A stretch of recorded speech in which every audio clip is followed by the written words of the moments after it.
Et coucou, c'est Marie de l'âme du Fémin. On se retrouve aujourd'hui pour le 8e jour du défi créatif d'octobre sur les champignons avec la vase de loup. Alors voilà, je remets bien au bon endroit. La vase de loup qui est un champignon assez commun, qui n'est pas forcément toxique, mais pas forcément, enfin, on ne cherche pas forcément à le manger non plus. Et qui a la particularité en fait de faire une petite boule, même parfois des grosses, ça peut atteindre jusqu'à 2-3 kilos pour certaines. Et au bout d'un moment, quand la vase de loup est mature, en fait, elle va s'ouvrir sur le haut et elle va disséminer les spores dans l'air. Ça va faire comme une fumée qui sort comme un petit fumigène. C'est assez rigolo à voir.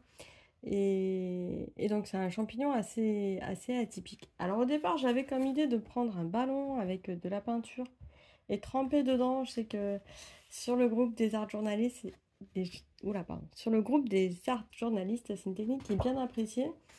Mais voilà, en fait mon fils il a plus de ballon. Et ils sont tous avec des trous, des choses comme ça. J'ai tourné un petit peu en rond ce matin pour trouver comment illustrer cette veste de loup. Et puis je me suis dit, bah, on va rester sur des classiques, hein, avec un fond noir parce que je trouve que ça va permettre de faire ressortir le blanc. Donc là, je suis sur un art journal Pantone, la marque Pantone en format A5. Je l'avais en blanc, j'en ai fini un en blanc et ça, c'est mon deuxième en noir. J'aime beaucoup la couleur du noir. Alors, le seul truc, le petit bémol, c'est la reliure qui, voilà, elle se détache un petit peu dès qu'on met du volume.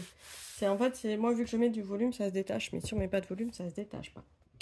Voilà, donc j'avais envie en fait non pas enfin si peut-être partir sur l'idée de je mets cette veste de loup en bas en fait et de partir sur l'idée vaporeuse des spores qui sont disséminés. Si vous cherchez sur internet, vous allez trouver des photos où on voit justement la fumée par-dessus avec les spores qui s'envolent. Je ne l'ai pas mise là sur la photo du challenge parce que je trouvais que ça allait pas ressortir assez sur la taille de l'image en fait. Donc j'ai préféré rester sur une photo classique.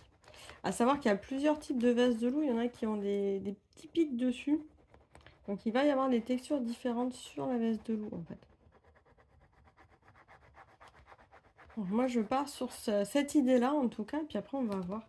Je pense que je vais faire un peu de journaling aussi sur ce que me rappelle cette veste de loup. Parce que j'ai un souvenir avec mes cousins où ils en avaient trouvé une énorme. Je pense que enfin, voilà, ça faisait la taille d'un ballon.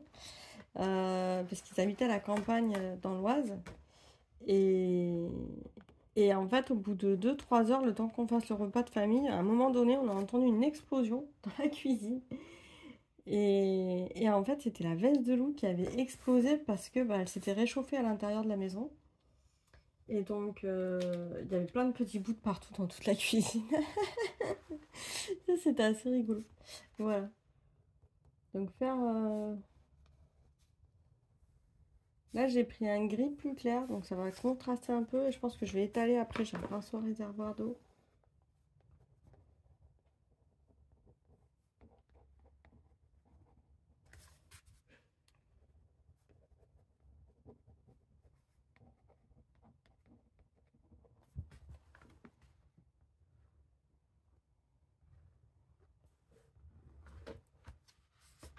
Hop.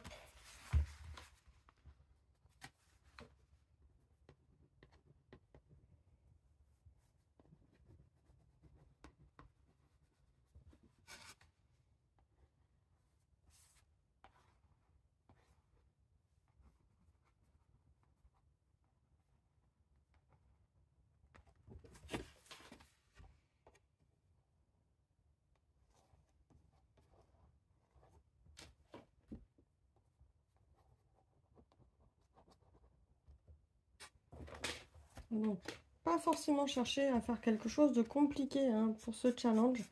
Voilà, aujourd'hui, je savais pas trop quoi faire qui puisse. Voilà, j'étais moyennement inspirée, on va dire. Et ça n'empêche pas d'essayer quand même de passer à l'action, de se donner cette opportunité de se dire bon, allez, hop, je passe à l'action, je vois ce qui émerge. Et puis c'est pas grave si c'est pas parfait. Il y a aussi ce côté d'interpréter simplement une consigne. Après, si ça parle pas, on peut très bien échanger avec un autre champignon qui nous parle plus à un instant T. Ça peut être aussi une façon d'interpréter le challenge. On reste toujours dans l'interprétation de la consigne hein, et de quelque part s'accaparer ou se réapproprier. Voilà, plus exactement, se réapproprier la proposition.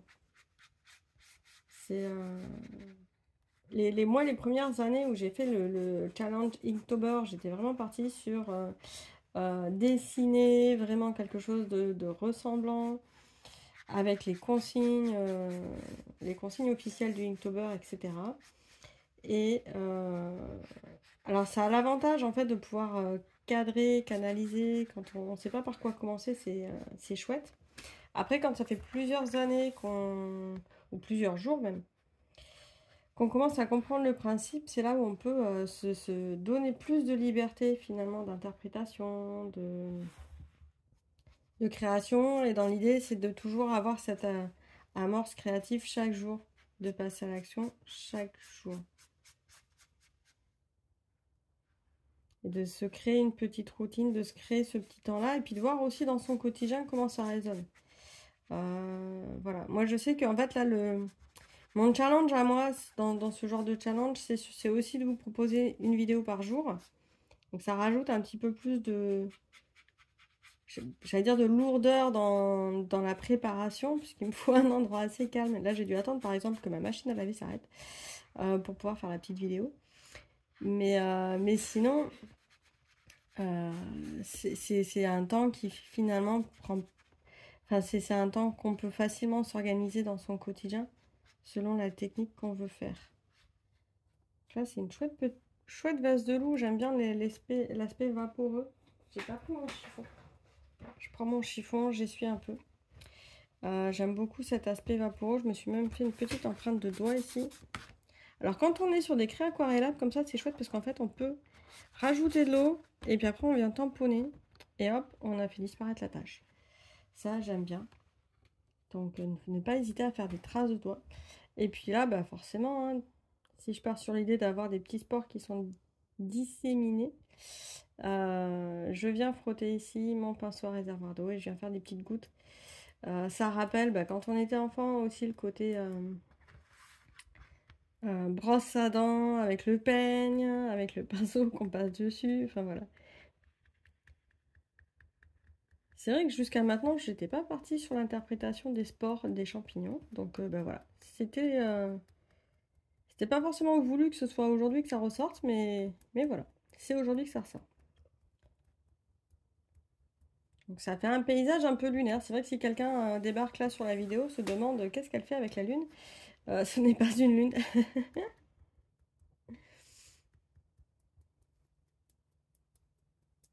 Mais ça fait son petit effet de création. Pour le moment, j'ai pas envie d'écrire plus de journaling que ça. Je m'autorise peut-être à revenir plus tard sur cette page-là. Parce que je vois bien que voilà, aujourd'hui, l'énergie créative, elle est plutôt diffuse de mon côté. C'est bien de s'autoriser aussi à se dire, bon ok, aujourd'hui j'en fais un petit peu, peut-être que je reprendrai plus tard, je reviendrai ou pas dessus. Je me dis que c'est une bonne base aussi pour après partir sur un collage. Ça peut... ou dessiner des ailes aussi. On peut partir sur des ailes. Voilà, on peut partir sur plein de choses, mais là, je vais m'arrêter là pour le moment. Parce que je vois bien qu'intérieurement, je suis pas dans l'élan. Voilà. Mais je suis passée à l'action et c'est bien là le message de ce challenge, de passer chaque jour à l'action, de se faire une petite vidéo. Enfin, de mon côté aussi de rajouter la petite vidéo, mais de pas forcément pousser davantage. Et puis des fois, si on peut s'autoriser aussi, même si on est parti au départ sur une feuille, une journée, on peut très bien dire demain je peux continuer dessus. D'ailleurs demain c'est les shimiji, qui sont des petits champignons japonais. En général ils se mangent dans des soupes, comment on appelle ça, dans des ramen à la vapeur. Donc enfin voilà, ça peut être, pourquoi pas, vu qu'ils sont blancs aussi comme petits champignons, ça peut être... Je pense que je vais me laisser cette liberté de continuer sur cette page-là demain. Comme ça, pas de prise de tête. Voilà pour mon processus du jour sur ce challenge de défi créatif d'octobre. Et donc on va se retrouver demain et on va partir en voyage encore avec les champignons. Je vous souhaite un excellent dimanche. Ciao ciao!